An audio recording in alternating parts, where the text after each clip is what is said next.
In 1849, the state of Wisconsin was just a year old, and like many struggling new states on the western frontier, could barely afford to provide for the education of its children, estimated at the time to be just over 40,000 in number. There was no standard curriculum, and competent teachers were hard to come by. By the end of the Civil War, however, the number of these students had grown to 250,000.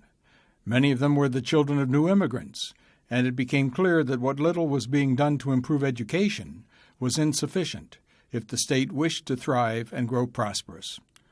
To rectify this in 1865, the state committed itself fully to the establishment of a system of normal schools, in line with the international movement of such teacher training institutions.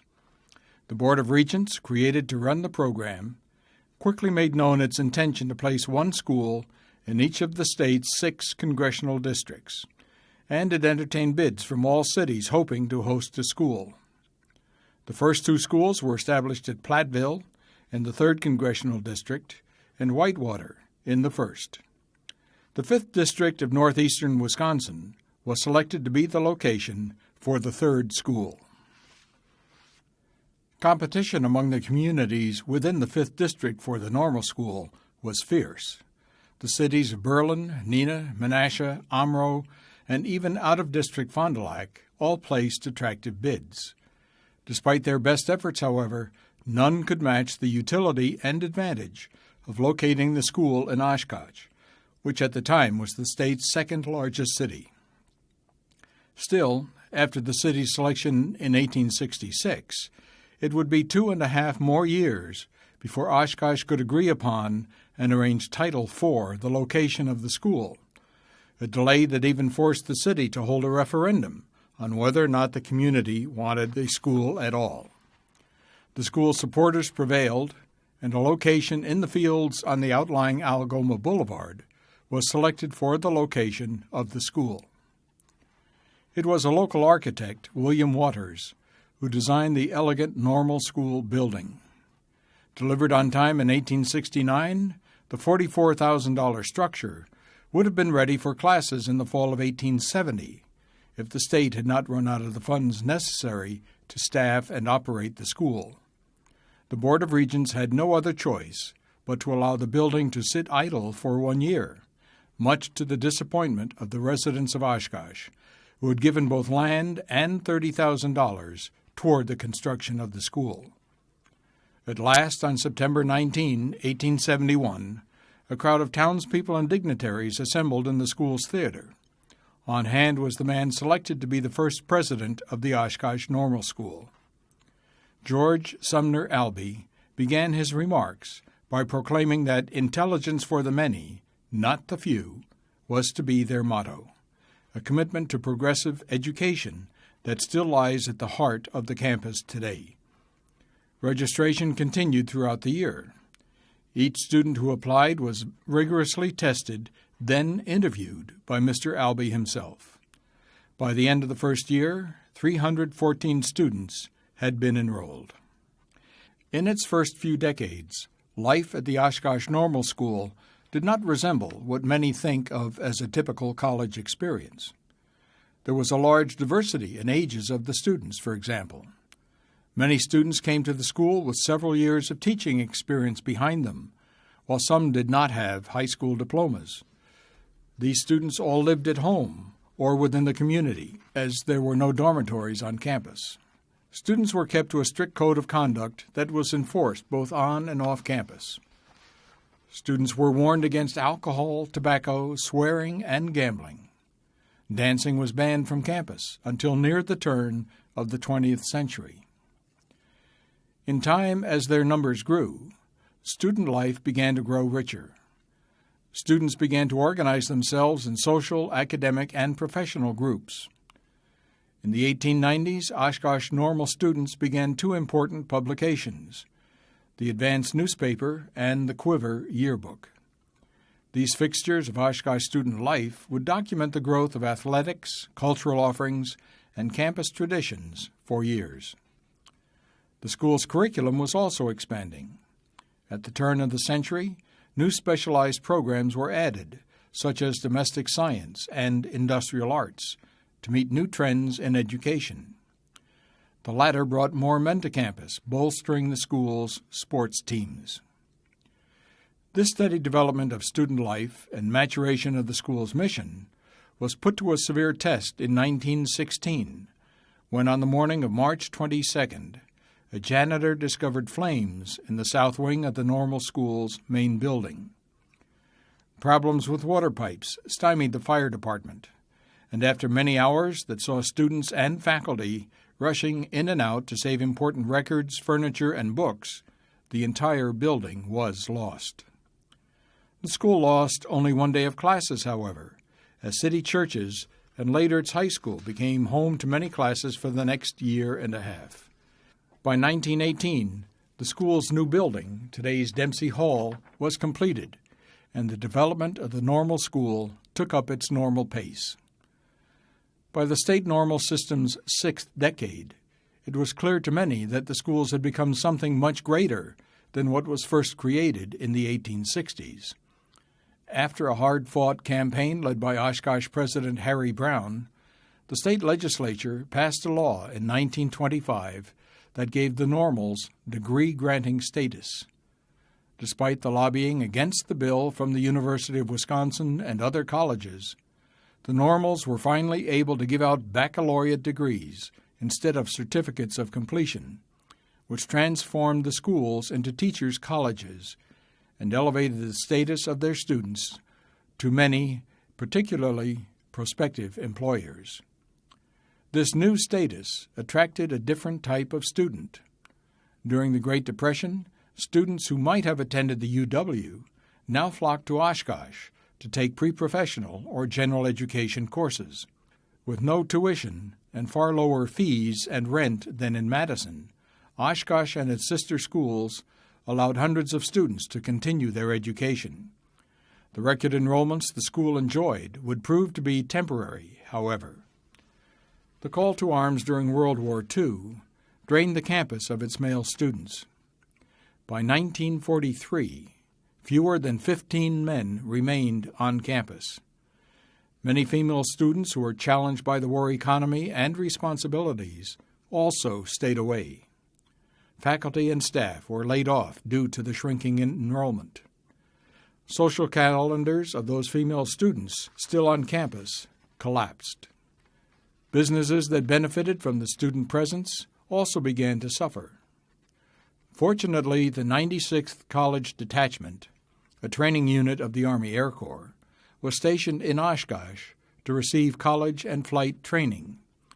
In their 16-month stay, the 96th brought over 1,200 men onto campus, in groups of 400 at a time. In order to bring them all up to the same educational level, the soldiers took classes from rehired faculty. With the return of veterans on the GI Bill, the Oshkosh State Teachers College expanded its offerings beyond those solely associated with education. In another far-reaching piece of legislation, the state, in 1949, made it possible for the teachers' colleges to grant degrees in liberal arts. These degrees, in addition to pre-professional programs that had to be completed at the University of Wisconsin in Madison, greatly increased the attractiveness of the school to local students and to veterans. To reflect its broader mission, the school became Wisconsin State College, Oshkosh. This name would prove to be short-lived. The wave of veterans was soon followed by baby boomers, and to meet the needs of these students, more programs were developed at Oshkosh. By 1963, a graduate school was added. New colleges were created in business and healthcare, and the name was changed to Wisconsin State University, Oshkosh. The influx of veterans and baby boomers did more than broaden the mission of the school. It also put pressure on campus facilities. To meet the needs of the ever-increasing number of students, a building drought that had begun in the mid-1920s was to come to an end. Over the next 15 years, no fewer than 27 buildings were added to campus. The changes to the physical landscape and academic curriculum of the college that began in 1949 also included a second golden age of student life. It was in the 1950s and 1960s, for example, that many noteworthy campus traditions and organizations began, some of which still exist today. College sports developed beyond football, basketball, and baseball, including a slow development of women's sports after a long downturn. Dances like the Sadie Hawkins dance were very popular, as were contests such as Songfest and homecoming competitions. As the post-war happy days of the 1950s and early 1960s gave way to the turbulence of the late 1960s and early 70s, the university at Oshkosh found itself enmeshed in the lifestyle, politics, and even violence of that time. It is said that the 60s didn't reach Oshkosh until November 21, 1968, the day African-American students occupied President Roger Giles' office with a list of demands to make the campus more hospitable to people of color. While the demands had been made previously through more systematic channels, the immediacy of the students' timeline required Giles to refuse to sign their demands. Subsequent vandalism and arrests polarized the campus and damaged fragile race relations at school and in the community. From this incident grew the Multicultural Education Center, a commitment to diversity and a broadening of the school's curriculum still honored to this day. As the university entered its centennial year in 1971, it and the other state universities merged with the University of Wisconsin, forming a single state system.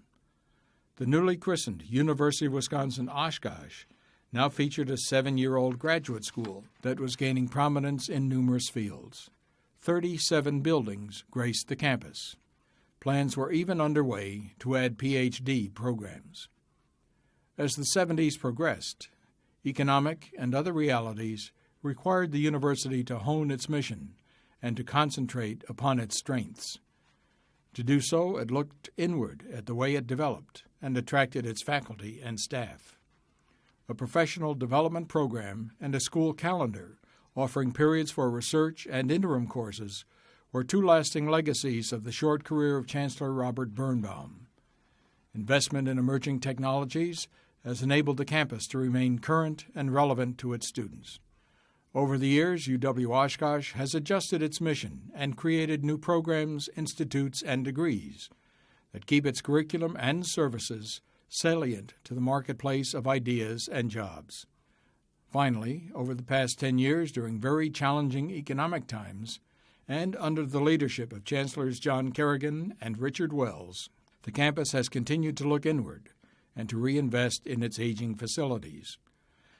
The new Student Union, renovated Halsey Science Center, soon-to-be-completed Student Health and Wellness Center, and a new academic building are all evidence of the university's growth and ability to create facilities that match and improve the outstanding work being performed inside of them. At the same time, the university has engaged the community by working with regional businesses to provide university solutions to local industrial and commercial problems, while strengthening scholarship and internship opportunities for its students. Communications between the university and community organizations regarding projects and programs of mutual interest are a daily occurrence. The faculty, staff, and students contribute to the community by working, volunteering, serving, and healing. The students, staff, and faculty work to expand knowledge and to improve the area's social, cultural, and educational environment. The campus community takes part in the city. It also brings the city to campus through its guests, concerts, exhibits, classes for retirees, weekend degree programs, and social services. Chancellor Richard Wells holds true to the Wisconsin idea, the progressive belief that the university should meet the needs of the people of Wisconsin. His direction in revising the strategic plan and the governing ideas has set the course for UW-Oshkosh to continue being a premier regional university.